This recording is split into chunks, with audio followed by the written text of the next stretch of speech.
Good evening.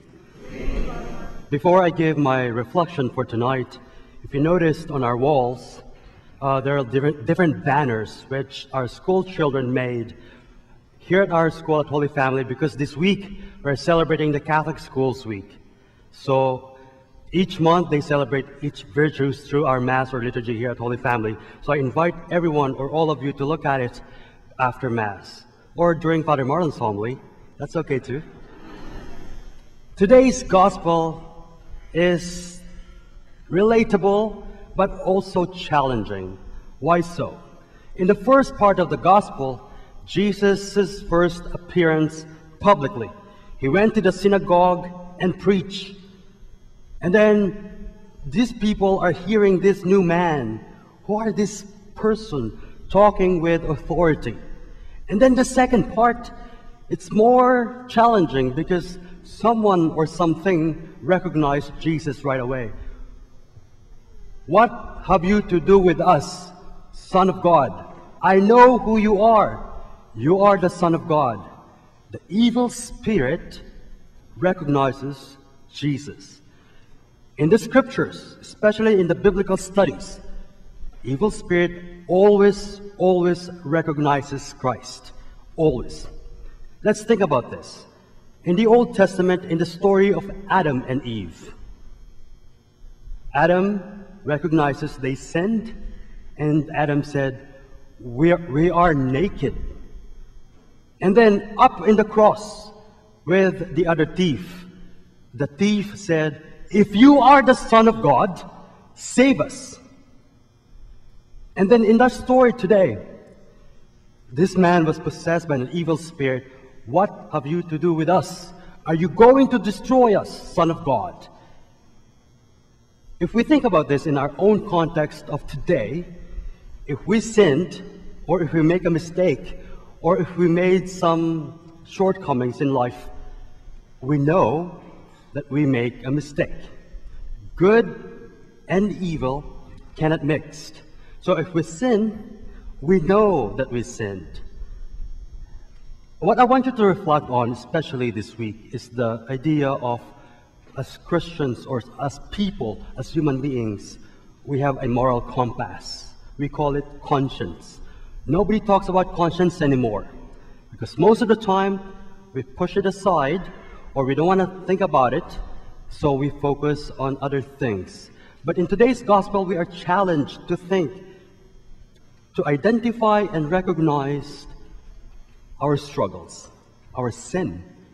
And I'm going to ask you this question: what are your demons, or what are demons of today? This week, I want you to think about it, not to push it away, but to invite what your struggles are, and let God work around it and bring it up here in the altar when you receive the communion.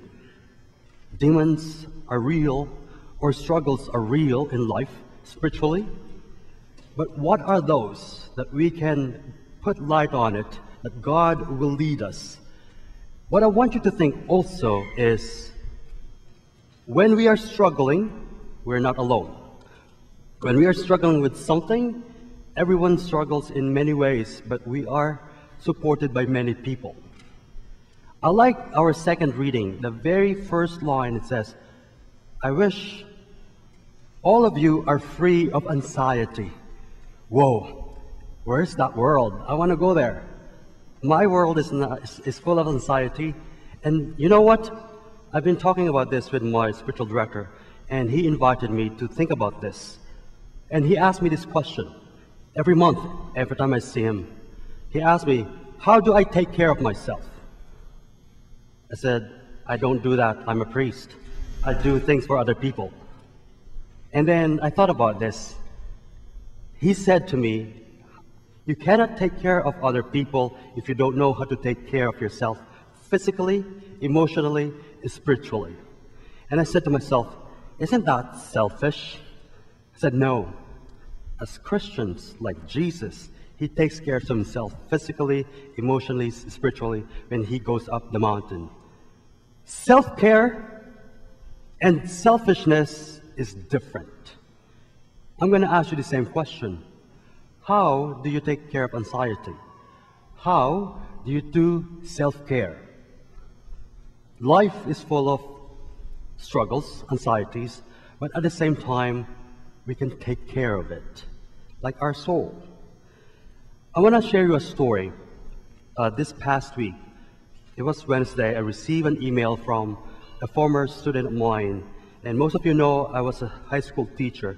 I realize now that in my life, I'm a middle-aged man because I got this email from this person. Father, I would like you to marry us, or my fiance and I want you to marry us. So they're gonna fly me to Tennessee. And I realized this, I'm getting old. My former students are all growing up and they're in this stage that they're getting married. And the story behind this person is not easy. He was a sophomore, I was a sophomore teacher. It was my first 2 years of teaching. I was not a good teacher. I was very weak. And you guess what? This person tormented me all year round. You see the anxiety I'm talking about? I still think about it. Look, and he said to me at the end of the year and his senior year, said he apologized. But at the same time, he's kind of happy because he said, I pushed you to be a better person, teacher. I said, that's how you deal with people? No wonder you don't have any friends. I'm kidding. He said to me, I projected to you my anxiety. I never had a good home. I struggled.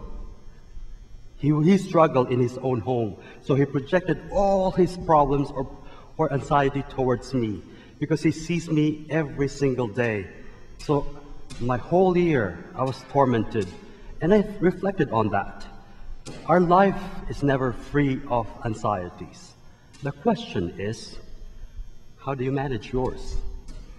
How do I manage mine?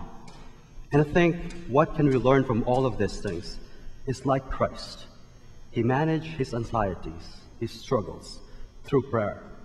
So I invite you this week, I want you to reflect deeply and think about this. How is your prayer life?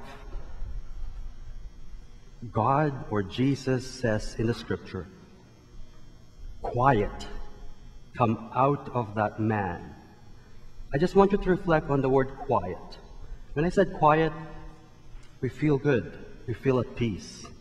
For this week, I'm going to give you a little homework. What are your demons in life? How do you take care of yourself? How's your prayer life?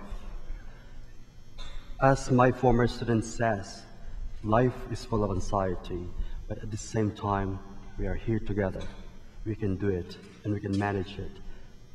What grace in life that you need this week, whatever you're going through, bring it to the altar today. We are here as one holy family. God is love, God is forgiveness, God is mercy. He is the Son of God. May God bless us this week.